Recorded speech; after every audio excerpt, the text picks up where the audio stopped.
que muchas se hacen o nos hacemos en el ámbito ya de las reuniones ministeriales.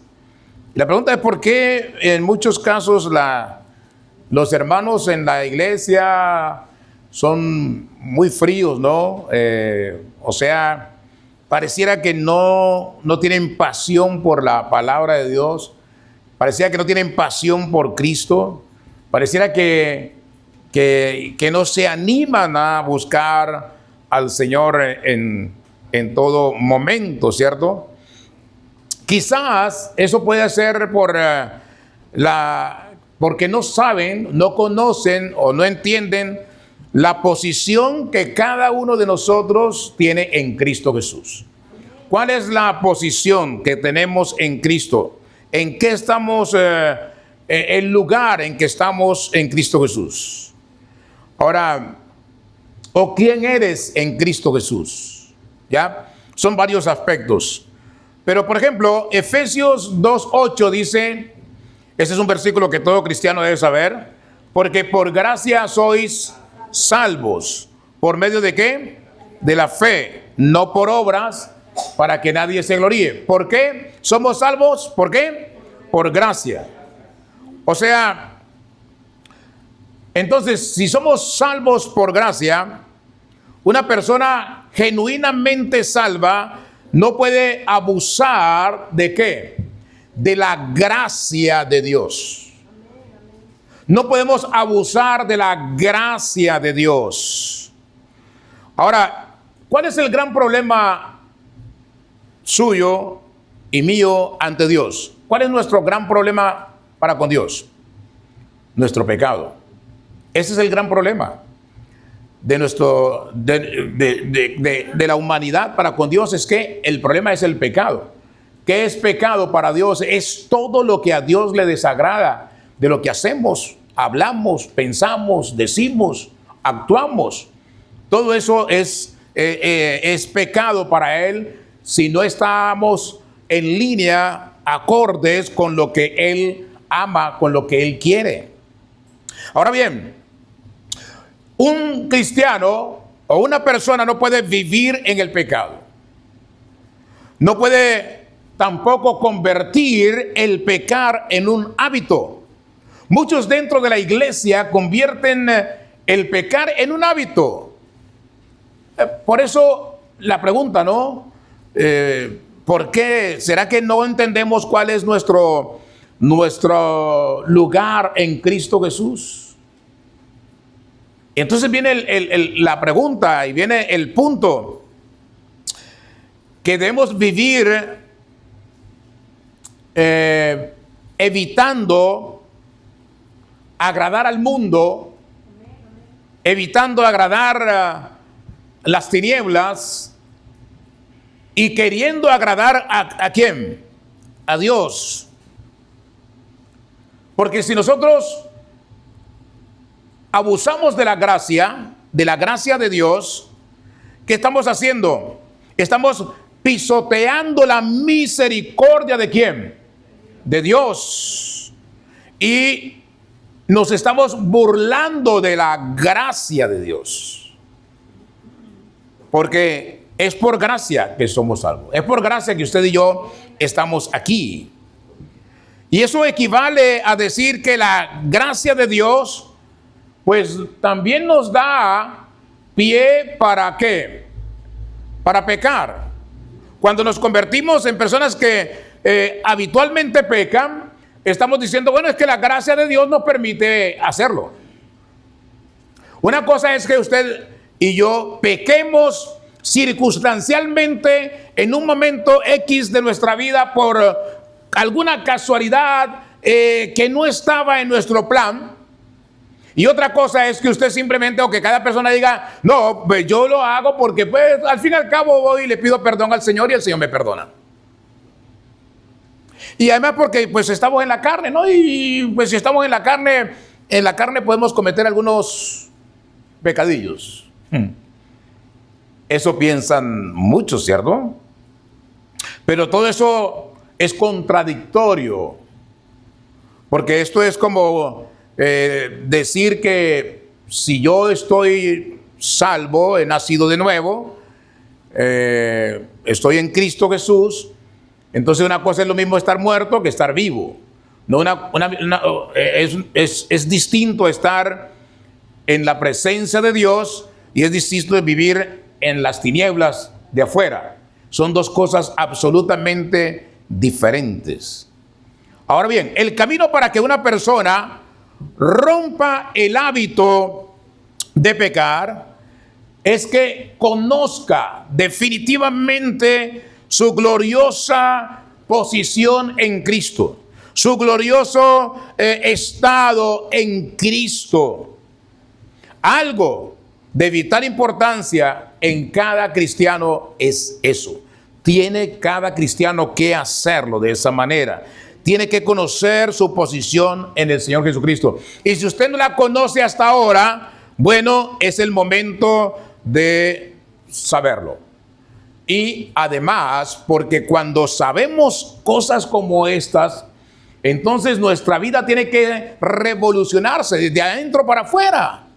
Tiene que haber una revolución en el cristiano, una revolución total en cuanto a mi manera de vivir y mi manera de actuar. Por eso lo invito a que vaya a Romanos capítulo 6, Romanos capítulo 6, y vamos a leer primero los dos versículos iniciales, para no leer todo el pasaje completo y nos vamos yendo versículo a versículo. Romanos 6, versículo 1 y 2. ¿Llegaron ahí? ¿Los rapidísimos de la Biblia? Muy bien. El apóstol Pablo pregunta, una pregunta maravillosa, en cuanto a la introducción que hemos hecho y en cuanto a lo que él viene hablando de los versículos anteriores, o sea, el capítulo 5. ¿Qué pues, qué diremos? Pregunta el Señor. ¿Perseveraremos en el pecado para que la gracia abunde? Es una pregunta interesante, ¿cierto?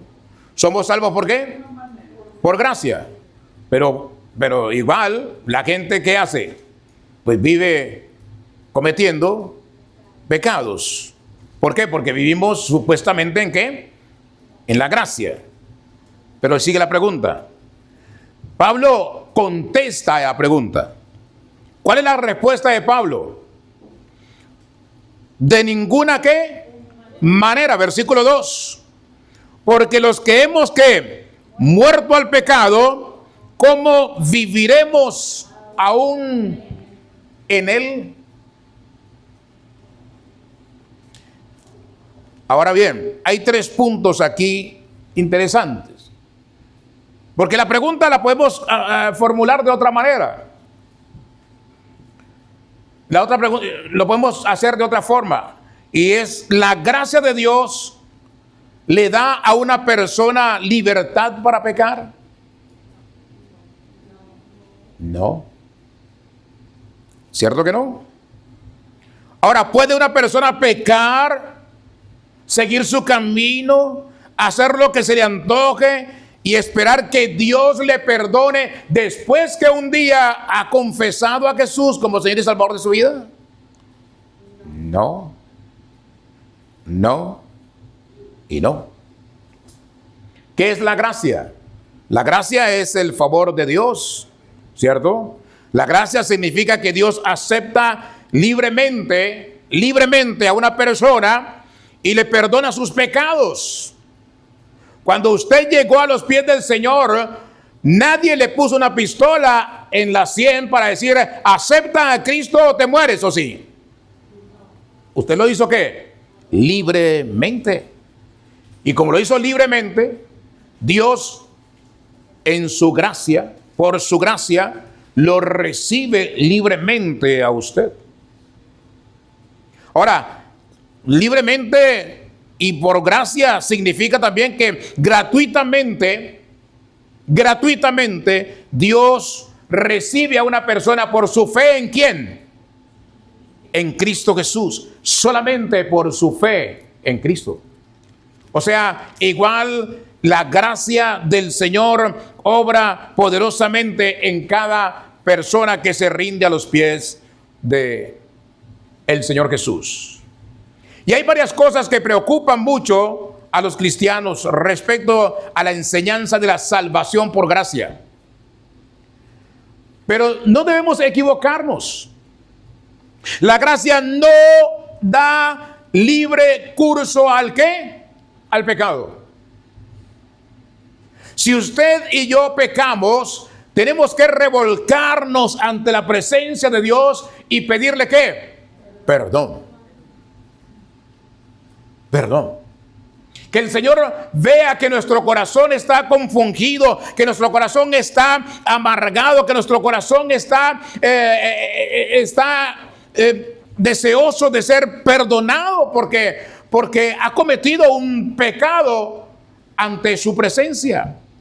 Y Dios conoce su mente, su corazón, sus acciones, todo. A pesar de la salvación por gracia, tenemos restricciones en cuanto al pecado que nos rodea. ¿Y cuál es una de ellas? Por ejemplo, Primera de Juan, capítulo 2, verso 1, dice: estas cosas os escribo, dice el apóstol Juan, para que no ¿qué? Pequéis. Y más adelante dice Juan: el que peca no es de quién, de Dios, sino de quién, del diablo. O sea, el cristiano, cuando la persona reconoce a Jesús como Señor y Salvador de nuestra vida, cuando la persona se supone que ha nacido de nuevo, esa persona entonces ahora tiene restricciones. ¿Para qué? Para pecar. Una cosa es que peques circunstancialmente y otra cosa es que tú tengas el hábito de pecar. Ahora bien, la gracia evidentemente no estimula ¿qué? El pecado. No estimula el pecado. La gracia es más fuerte que cualquier regla. ¿Por qué? Porque nadie ha ido a los pies de Cristo a la fuerza. Usted lo ha hecho libremente. Entonces no puedes avergonzar el reino de los cielos. No puedes avergonzar la iglesia del Señor. No puedes avergonzar la iglesia del Señor, el nombre del Señor Jesús. Porque cuando los que están en el mundo ven que cometemos pecados, ¿qué estamos haciendo? Poniendo el nombre de Cristo por el piso. Y fue lo que Dios le dijo, le mandó a decir a David cuando cometió el gran pecado. Podía haberte dado todo lo que quisieras, mucho más de lo que tienes, pero por cuanto le has dado de qué hablar a los enemigos del Señor, tu castigo será irrevocable. Y lo pagó hasta el último día de su vida. Hebreos capítulo 10, versículo 26, hablando de que la gracia no estimula el pecado. Hebreos 10, 26 dice: porque si pecáremos voluntariamente, después de haber recibido el conocimiento de ¿qué? De la verdad, ya no queda más que sacrificio por los pecados. Y en esto recuerdo siempre a quién, a Josué. Cuando Dios le dice a Josué: mira que te mando que te esfuerces y seas ¿qué? Valiente. Igual usted y yo. Igual usted y yo en cuanto al pecado. Tenemos que todos los días esforzarnos y ser ¿qué? Valientes. ¿Para qué? Para decirle ¿qué? No al pecado. No a la carne. No a las obras de las tinieblas. No a lo que nos ponen allí tan fácilmente para asumirlo. Pero que nosotros debemos que rechazarlo. Porque tenemos que agradar ¿qué? ¿A nosotros? No. ¿Agradar a quién? A Dios, que nos está mirando todos los días, las 24 horas del día. Versículo 27. Ya no queda más sacrificio por los pecados, dice, sino una ¿qué? Horrenda expectación de ¿qué? De juicio y de hervor de fuego que ha de ¿qué? De devorar a ¿quiénes? A los adversarios.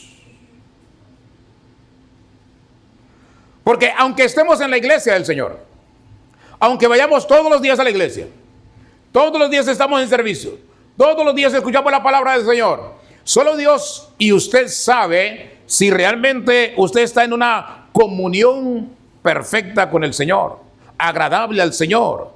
De lo contrario, Dios sabe que usted no está, que esa persona, aunque esté en la iglesia, no está en el camino del Señor, no ama al Señor, no le ha entregado su vida realmente al Señor. Y entonces, ¿qué sucede?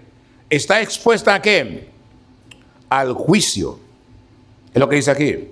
Sino una horrenda expectación de ¿qué? De juicio. ¿Y de qué? Y de hervor de fuego que ha de devorar a los adversarios. Por eso dice el apóstol Pedro en el versículo, en el capítulo, en la primera carta, capítulo 4, verso 18, Pedro dice: si el justo ¿qué? Con dificultad se salva. Si el justo con dificultad se salva, ¿en dónde aparecerá el impío y el pecador? Entonces, si yo estoy en la iglesia del Señor, en la obra del Señor, y actúo como un impío, como un pecador, ¿qué me espera? El juicio. Y si los que están dentro de la casa del Señor, que están bien, que están caminando rectamente, que son verdaderos hijos de Dios, hijas de Dios, se van a salvar con dificultad, ¿qué va a pasar conmigo que no estoy andando en el camino correcto del Señor? Como termino las reflexiones de los boletines, medite en eso. Medítelo. Meditémoslo. Usted debe recordar siempre, no importa qué tan buen cristiano usted y yo seamos, nuestro pecado, tu pecado, trae consecuencias que tendremos y que tendrás que sufrir. Y no importa la edad, los años de cristianos. Romanos 5:20 dice: mas cuando el pecado abundó, sobreabundó ¿qué? La gracia. Pero Dios tiene gracia por su pueblo. Dios ha derramado gracia y sigue teniendo gracia por cada uno. El problema aquí es que la gracia del Señor tiene un límite. ¿Y cuál es el límite de la gracia del Señor? El día que el Señor ¿qué? Te llame y ese día no te arrepentiste de tus pecados y ese día andabas en el camino equivocado, haciendo lo que no debías hacer. ¿Qué sucede ahí? Volviendo a Hebreos 10:26, ahora 29, dice: ¿cuánto mayor castigo pensáis que merecerá el que pisoteare ¿a quién? Al Hijo de Dios. Y tuviere por qué inmunda la sangre del pacto en la cual fue santificado, e hiciere afrenta al Espíritu de gracia. Cuando estamos en el camino del Señor, cuando estamos en la iglesia del Señor, cuando decimos somos cristianos y hemos aceptado a Cristo como Señor y Salvador de nuestra vida, y cometemos pecado y andamos en el camino equivocado y andamos pecando, ¿qué es lo que estamos haciendo? Estamos pisoteando ¿a quién? Al Hijo de Dios. Y estamos teniendo por inmunda ¿qué? La sangre de Cristo. ¿Qué es sangre qué? Santa, pura, que nos limpia de todo pecado una vez y para siempre. Entonces, volviendo a Romanos 6, volvemos a la pregunta que hace Pablo. ¿Por qué perseveraremos en el pecado para que la gracia abunde? Es la pregunta que hay que hacernos cada vez que cometemos un pecadillo. Arrepentámonos y no volvamos a hacerlo. Eso es un arrepentimiento sincero, arrepentirse y no volver a hacerlo. Pero si lo hacemos, la pregunta es, ¿perseveraremos en el pecado para que la gracia del Dios abunde? Porque somos salvos por gracia. Pero Pablo da una respuesta tajante, una respuesta contundente, una respuesta poderosa. ¿Cuál es la respuesta de Pablo? Versículo 2, en ninguna manera. O sea, no hay ninguna posibilidad de que eso sea como tú lo estás pensando. No debes hacerlo. Es tajante la respuesta. Es contundente. No te atrevas a desafiar a Dios diciendo, no hay problema, este pecadillo lo puedo cometer y Dios me va a perdonar. Ahora más tarde oro y el Señor me perdona, le pido perdón. No te atrevas a hacerlo. Por eso es que un día llegarán algunos pastores, ministros, evangelistas, llamados apóstoles, llamados profetas, y todos llegarán un día, aquí estamos, Señor, fuimos de los que sanamos a los enfermos en los templos, fuimos de los que predicamos y les dimos garrote a todos y daban ofrendas grandes, mira, Señor, aquí estamos, qué maravilloso. ¿Y qué dirá el Señor? Apartaos de mí, hacedores de maldad, nunca os conocí. ¿Por qué? Porque eran ellos los que estaban en el templo, eran ellos los que estaban en la iglesia del Señor dando el mal ejemplo, eran ellos los que estaban en la iglesia del Señor caminando por sendas totalmente apartadas, lejanas del camino estrecho que conduce a la salvación.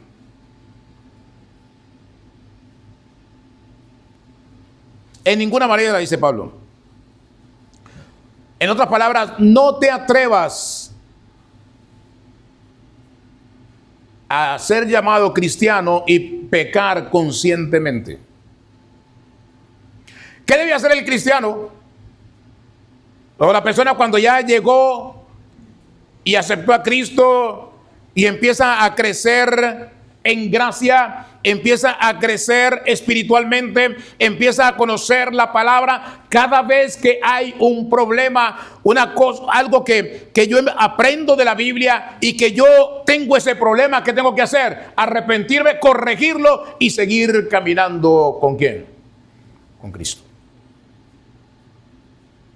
Si la Biblia del Señor, la palabra del Señor dice, los fornicarios no heredarán el reino de los cielos. ¿Qué es ser fornicario? Es una persona que tiene relaciones sexuales y no se ha casado y no ha estado en la presencia del Señor con su esposa, honrando a su esposa y diciéndole, Señor, esta es mi esposa, y que el pastor le diga, los declaro ¿qué? Marido y mujer. El pastor o cualquier persona que los case, los declaro marido y mujer. Son una sola carne. A partir de ahora. Si no lo hemos hecho y llegamos a los pies del Señor y el Señor me dice, debes hacerlo, tengo que hacerlo. ¿Por qué? Porque tengo que agradar ¿a quién?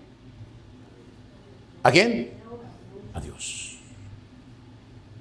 Entonces, debemos hacerlo. Es gloria a Dios por los jóvenes que se casan, por ejemplo, siendo jóvenes, pero tienen una gran tarea. Hace poco tuvimos aquí un velorio, ¿cierto? El velorio del hermano de las hermanas. Y un legado importante que dejó él fue que duró 53 años de casado con su esposa. Eso es un buen legado. Y nos motiva a nosotros de seguir allí y de permanecer con la esposa que Dios nos ha dado, con el esposo que Dios le ha dado. Es un ejemplo para sus hijos, para sus sobrinos y para toda la familia al final de que duró 53 años con su esposa. Igual el hermano Refugio que murió también hace poco, por aquí vino su esposa después de que murió él. Igual yo les oficié las bodas de los 50 años de casado, ¿no? Entonces, cada vez que yo me doy cuenta en la Biblia, a través de la Biblia, que algo no anda bien en mi vida, yo ¿qué tengo que hacer? Corregirme. Si vienen a veces vienen jóvenes que están viviendo juntos, pero que no están casados, y les decimos, ustedes tienen que casarse. Muchos ya ni vuelven, porque quieren vivir ¿en qué? En el pecado. Ya no vuelven. Pero, ¿qué dice el Señor? El que ordenare su camino, le mostraré ¿qué? La salvación ¿de quién? De Dios. Perseveraremos en el pecado para que la gracia abunde. Pablo dice, de ninguna manera. No hay ninguna posibilidad. No debemos hacerlo. Ahora, la posición del creyente en Cristo muestra la completa imposibilidad de que un verdadero creyente continúe en el pecado. Un verdadero creyente, un verdadero cristiano ya no practica el pecado y no cede al pecado y no vive en pecado y no toma el pecado como algo que es una salida que tengo que hacer. El cristiano verdadero está muerto ¿a qué? Al pecado. Está muerto al pecado. Pablo dice, ¿qué pues diremos? ¿Perseveraremos en el pecado para que la gracia abunde? En ninguna manera. ¿Por qué? Porque los que hemos muerto ¿a qué? Al pecado. ¿Qué es lo que sucede cuando usted acepta a Cristo como Señor y Salvador de su vida? He nacido de nuevo. Ha nacido de nuevo. ¿Eso qué implicación tiene? Que yo en mi nuevo nacimiento estoy haciendo un pacto con el Señor. El Señor me salva y yo ¿qué? Me aparto, yo muero ¿a qué? A mí mismo, yo muero ¿a qué? Al pecado y a mi naturaleza pecaminosa. Yo muero a ella. O sea, ya no la quiero. Yo vivía bien, pero ahora, aunque las cosas no me salgan tan bien económicamente, ya no quiero esa vida que llevaba. Yo vivía con todas mis comodidades, ahora escasamente reúno para pagar mis gastos, pero ya no quiero esa vida que llevaba. ¿Por qué? Porque implicaba varias cosas que desagradan ¿a quién? Al Dios Todopoderoso. Entendamos, comprendámoslo. El que ha muerto al pecado, no puede pensar por sí mismo. ¿O sí? O sea, yo llego a los pies de Cristo, ¿ahora qué? He muerto, es lo que dice Pablo. Porque los que hemos, ¿qué? Muerto al pecado, ¿cómo viviremos en él? Ahora, yo morí a mi naturaleza pecaminosa. Yo morí a mi naturaleza de la carne, carnal. Eso es lo que sucede. Hemos muerto. Yo morí. Entonces, pero cuando yo muero, entonces, ¿qué pasa? Ya no puedo pensar para mí mismo. Yo he muerto a mi propia concupiscencia, o sea, mi naturaleza pecaminosa. Yo ahora ya no puedo hablar por mí mismo. Tampoco puedo moverme por mí mismo. ¿Por qué? Porque tengo que entender lo que dice Pablo. Ya no vivo yo, mas vive Cristo en mí. Si yo morí, entonces ya no vivo yo. Ahora, ¿quién vive? Cristo en mí. Es lo que dice Pablo en Gálatas 2:20. Y lo que ahora vivo en la carne, lo vivo en la fe del Hijo de Dios, el cual se entregó a sí mismo. ¿Por qué? Por mí. El verdadero cristiano ha muerto ¿a qué? Al yo. Y ha sido plantado ¿en quién? En Cristo Jesús. Por eso es que dice el apóstol Pablo en segunda carta a los Corintios 5:17, ¿qué dice ahí? De modo que si alguno está en Cristo, ¿qué es? Nueva criatura. Las cosas que viejas pasaron, he aquí todas son hechas ¿qué? Nuevas. Eres una nueva mujer, eres un nuevo hombre, y donde quiera que vas a mostrar que eres una nueva persona. No te identificas con el mundo, te identificas con los hijos del reino.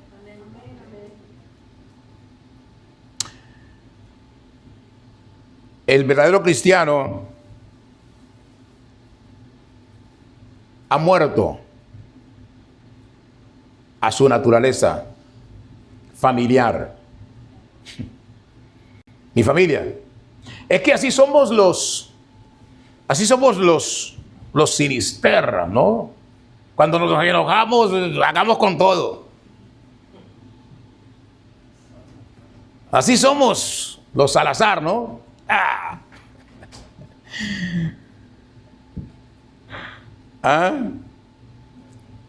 No. Ya no hay cultura que valga. Es que yo soy de Olanchito allá en Honduras, ¿no? Olancho. Y allá el que me las hace me las paga. No, ya no hay cultura que valga. Ya no hay cultura que valga. Ahora somos ¿de quién? Tenemos una sola naturaleza. ¿Cuál es? Cristocéntrica. Ahora somos ¿de quién? De Cristo. El verdadero cristiano ahora, cuando ha recibido a Jesús, cuando ha aceptado a Cristo, tiene una naturaleza maravillosa y poderosa. No se la voy a decir todavía, pero vaya a la segunda carta de Pedro, capítulo 2. ¿Por qué no debe pecar el verdadero cristiano? ¿Por qué debe apartarse del pecado? Segunda carta de Pedro, capítulo 2. Segunda carta de Pedro, no, capítulo 1, perdón. Vamos a leer del 3 al 4. Como todas las cosas que pertenecen a la vida y a la piedad, nos han sido ¿qué? Dadas por su divino poder, mediante el conocimiento de aquel que nos llamó por su gloria y excelencia, por medio de las cuales nos ha dado preciosas y ¿qué? Y grandísimas ¿qué? Promesas, para que por ellas llegaseis a ser participante de ¿qué? de la naturaleza, ¿cuál? Divina. Habiendo huido de la corrupción que hay, ¿dónde? En el mundo, a causa de la concupiscencia. ¿Por qué el verdadero cristiano se aleja del pecado? Bueno, porque en el momento en que empieza una relación con el Señor Jesús, una relación con el Dios Padre, Dios Hijo y Dios Espíritu Santo, en ese momento, ¿qué sucede? Llega a tener una naturaleza divina. Es lo que está diciendo el apóstol Pedro. Para que llegaseis a ser participantes de la naturaleza ¿qué? Divina. Y si la naturaleza divina está en ti, ahora tienes una doble naturaleza, la naturaleza del hombre natural y la naturaleza de Cristo, del Espíritu de Dios. Entonces, ahora lo espiritual debe ¿qué? Sobresalir ¿sobre qué? Sobre lo carnal. Lo espiritual debe sobresalir sobre lo que es el mundo. Lo espiritual debe ser primero. Debo agradar a Dios en todo, porque Dios es ¿qué? Espíritu, y los que le adoran en espíritu y en verdad deben adorarle. Entonces, todo lo que yo haga debe ser como para el Señor. ¿Y en qué? Y lo hago como en el espíritu, apartándome de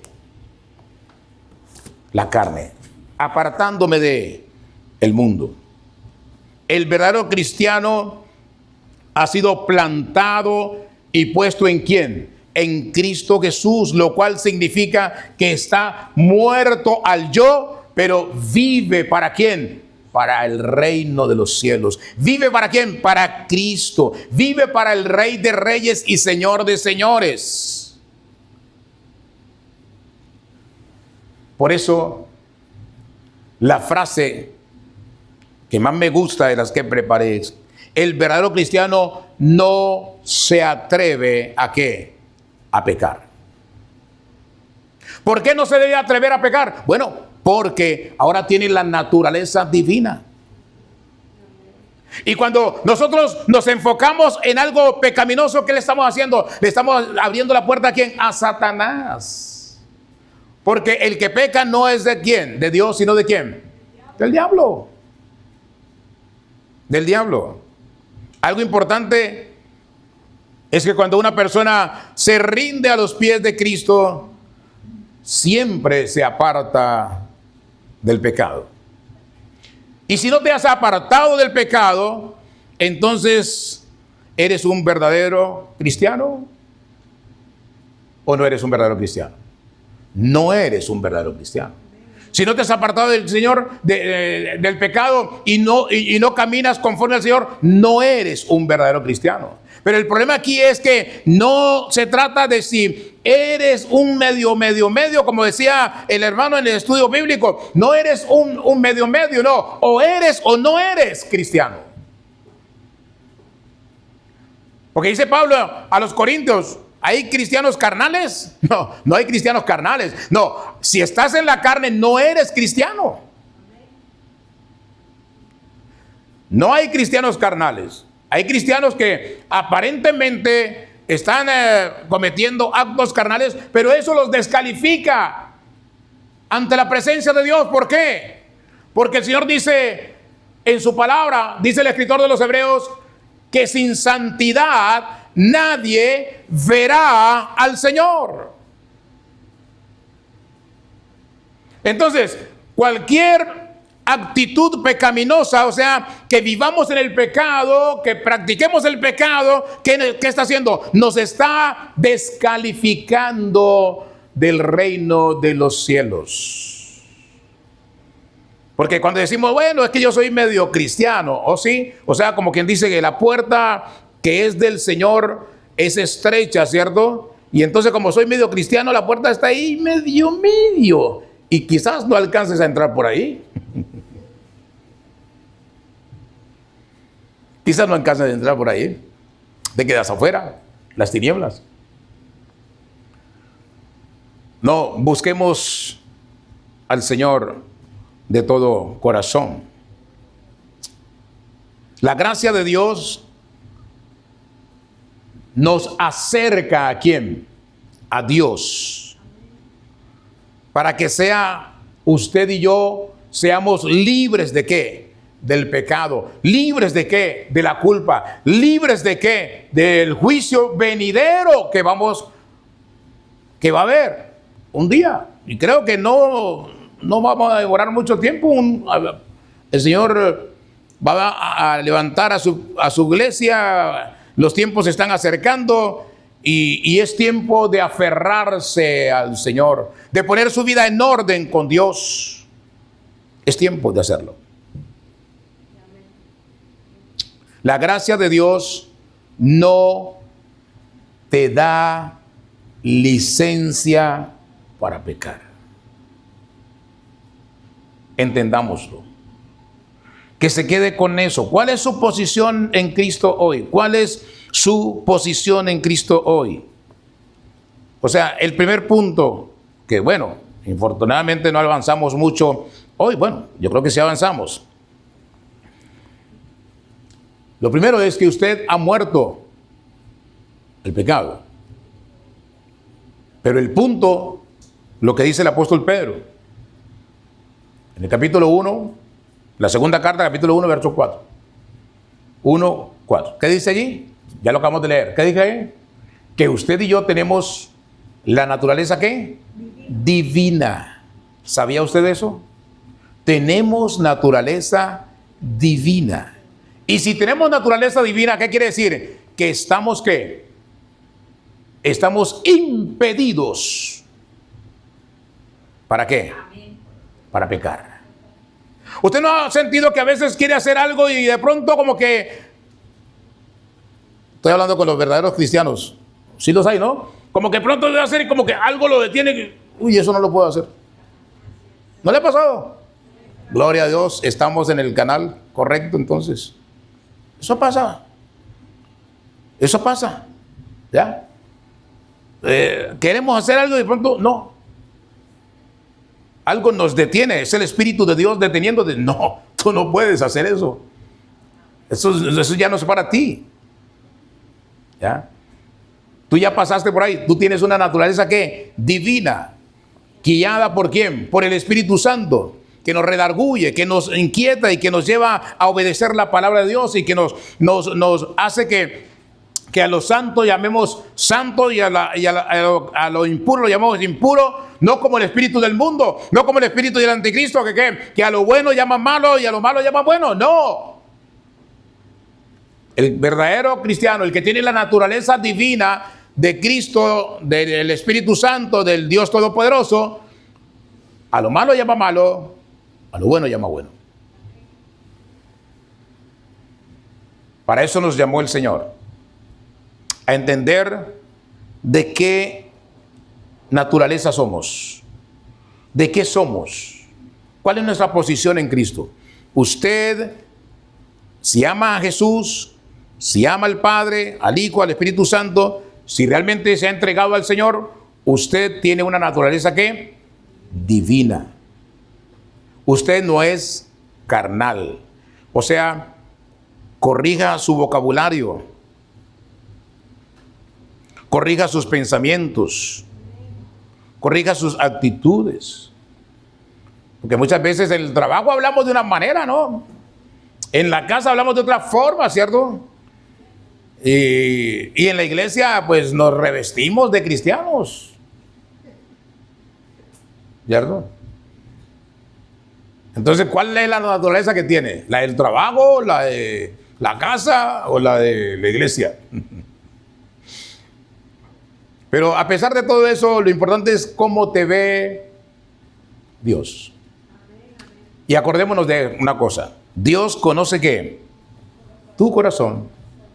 Él escucha tus palabras y Él conoce tus pensamientos. Entonces necesitamos estar a cuentas ¿con quién? Con nuestro Padre Dios. Los invito a que se ponga sobre los pies.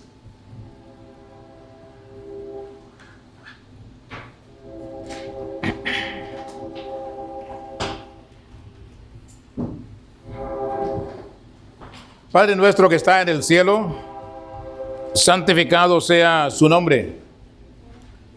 Venga a su reino, Señor, y establezca su trono en nuestros corazones, Padre. Tome el control de nuestras vidas, de nuestras almas, Señor. Quebrante nuestros corazones endurecidos, Señor. Quebrante nuestros corazones entenebrecidos, nuestras mentes cautivas del pecado sean liberadas, Señor. Corte, Señor, esa atadura. Corte, Señor, todo aquello que afecta nuestra comunión con usted. Queremos agradarlo a usted, Señor. A nadie más sino a usted. No a la esposa, no al esposo, no a los hijos, no a los padres, sino al único Dios verdadero, al Rey de Gloria, al Santo de los Santos. Señor, ayúdenos a que esa naturaleza divina que usted ha plantado en nuestras vidas, desde el día en que nosotros obedecimos, desde el día en que confesamos a Cristo como Señor y Salvador de nuestra vida, sea esa naturaleza, Señor, floreciendo más. Y como dice el apóstol Pablo, que el Espíritu de Dios se avive más en nosotros, Padre, para hacer su voluntad, para vivir en su voluntad, para permanecer en su voluntad, para caminar en su presencia, para andar por la senda que usted ha trazado para cada uno de los que aquí nos encontramos, Señor. Clamamos, oh Dios, que su Espíritu Santo nos redarguya, Padre, nos alimente cada día, Padre, y nos haga volver de las tinieblas a la luz, nos haga volver del pecado a la obediencia, nos haga volver de la carnalidad a la santidad, Padre. Ayúdenos, oh Dios de la gloria, a permanecer en su presencia día a día, momento a momento, en todo instante, Señor.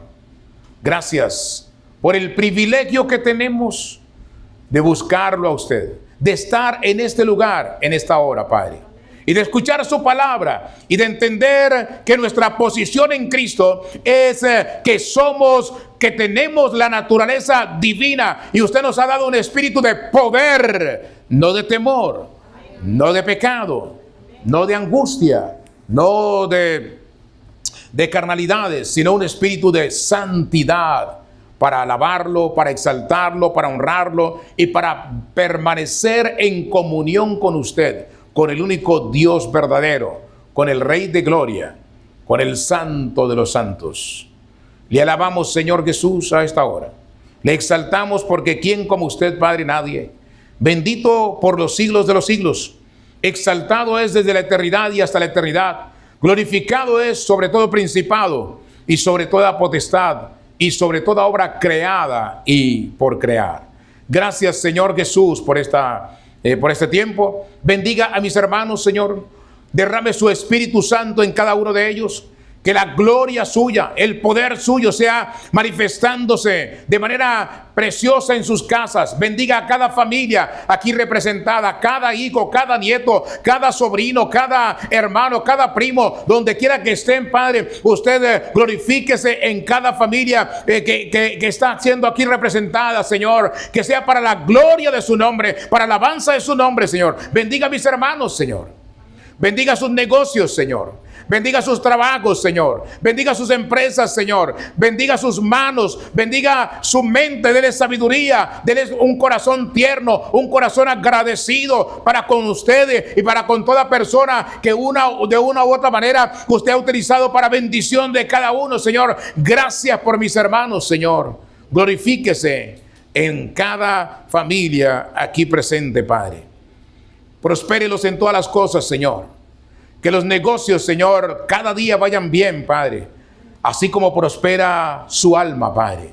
Que su salud cada día sea mejor, Padre. Fortalecida, revitalizada. Así como prospera su alma, Señor. Glorifíquese, Padre amado, en la vida de cada uno de mis hermanos y hermanas. Bendígalos con bendición sobreabundante. Jóvenes, adultos, Señor, adultos mayores. Usted sea glorificándose en nuestras vidas. Hable a la mente y al corazón de cada uno. y inquiétenos, Señor, para hacer su santa y perfecta voluntad. A usted sea la gloria y la honra por los siglos de los siglos. Amén y amén.